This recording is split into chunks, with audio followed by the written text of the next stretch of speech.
عزیزان ملت اسلامیہ، السلام علیکم۔ لمحے فکر میں آپ کا اپنا یوسف بابا ایک دلچسپ عنوان کا سیکنڈ پارٹ بغور سماعت کیجئے۔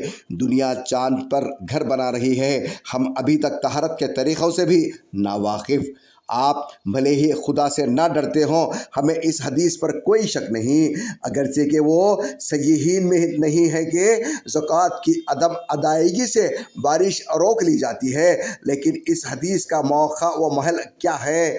آج کے دور کے طالب علم اگر مفتی صاحب سے یہ معلوم کر لے کہ حضرت چڑیا پوجی میں لگاتار بارش کیوں ہوتی ہے، کیا وہاں کے لوگ زکوٰۃ 2.5% کے بجائے 5% دیتے ہیں؟ یا ممبئی میں بارش کی کثرت کیوں؟ کیا آسام میں سیلاب زدگان کی یہی خطا ہے کہ انہوں نے زکوٰۃ پوری ادا کر دی ہے؟ کیا واقعی زکوٰۃ کا سب سے اہم پہلو یہی ہے، یا زکوٰۃ کے اجتماعی نظم؟ زکوٰۃ نکالنے کے باوجود مسلمانوں میں بڑھتی ہوئی غربت، مصارف زکوٰۃ سے قوم کی ناواقفیت زیادہ اہم موضوعات ہیں جن پر معلومات فراہم کی جانی چاہیے۔ کیا جمعہ کی سنتوں سے زیادہ اہم جمعہ کی نماز کے مقاصد زیر بحث نہیں آنا چاہیے؟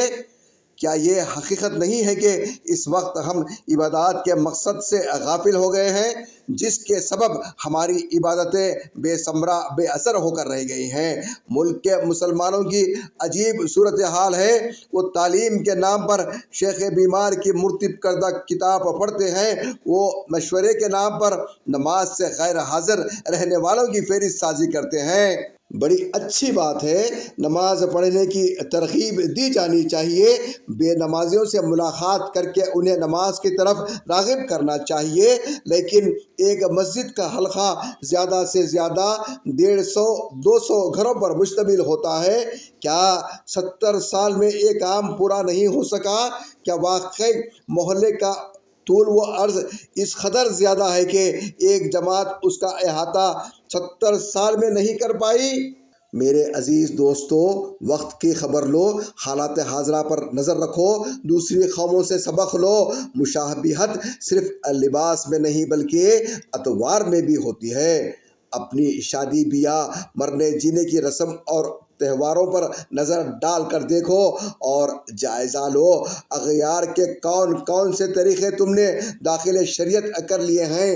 داڑھی، ٹوپی اور لباس کے علاوہ بھی اسلام ہے۔ اسلام مکمل نظام حیات ہے۔ کبھی اس کے معاشی نظام پر بھی بات کرو، کبھی اس کا تعلیمی نظام بھی زیر بحث لاؤ، کبھی یہ بھی بتاؤ اقتدار و حکومت کے بارے میں اسلام کیا کہتا ہے۔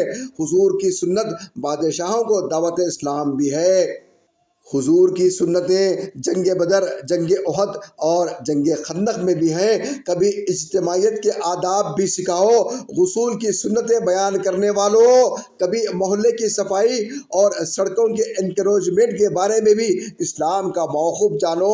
بے نمازیوں کی فہرست سازی کرنے والوں، کبھی اپنے پڑوسی کے گھر کا حال بھی جانو کہ وہ بھوکا تو نہیں سو رہا ہے، اور کبھی اپنے گھر کی خبر رکھو، کہیں اپنی اوباش اولاد حرام کاری میں تو نہیں ہے۔ دینی مشورے میں محلے کے بے روزگار، علاج سے معذور بیمار، علم سے محروم نوجوان اور وراثت سے محروم خواتین اور بیواؤں پر بھی مشورہ کرو۔ زکوٰۃ روکنے پر بارش رکنے کی بات کرنے کے ساتھ ساتھ یہ بھی بتاؤ کہ اللہ نے وراثت کا کیا قانون بیان کیا ہے۔ مسلم نوجوانوں کو عربی لباس پہنانے والوں، ان کو بغیر جہیز کی شادی اور بروقت شادی کے فائدے بھی بتاؤ۔ کفار کی ہر چیز کو حرام کہہ کر ترک کرنے والوں، اس کا متبادل بھی پیش کرو۔ جو قوم اپنے اجداد کے تعلیمی و تحقیقی ورثے کی حفاظت نہیں کر سکتی، اس کے مقدر میں غلامی لکھ دی جاتی ہے۔ ضرورت ہے کہ ائمہ مساجد حالات حاضرہ سے واقفیت حاصل کریں اور اسلام کی مکمل تعلیمات عوام کے سامنے پیش کریں۔ ہر ہفتے عوام کی موجودہ حالات کے تناظر میں رہنمائی کریں۔ ہاں، وضو و غسل کی سنتوں اور نماز روزے سے متعلق امور و مسائل جاننے کے لیے بھی اپنے دروازے کھلے رکھیں۔ جس کی ضرورت ہوگی وہ آپ سے سیکھ لے گا، مگر خدا کے واسطے وقت ضائع نہ کریں۔ اپنے مقام و منصب کو پہچانیں، قوم کو خواہ مخواہ احساس جرم میں مبتلا نہ کریں۔ اللہ تعالیٰ سے دعا ہے کہ اللہ تعالیٰ ہمارے آج کے پیٹ پالو زکوٰۃ چور مدرسے کے مالکین کو نیک توفیق عطا فرمائے اور امت مسلمہ کو دین کی سمجھ عطا فرمائے۔ آمین۔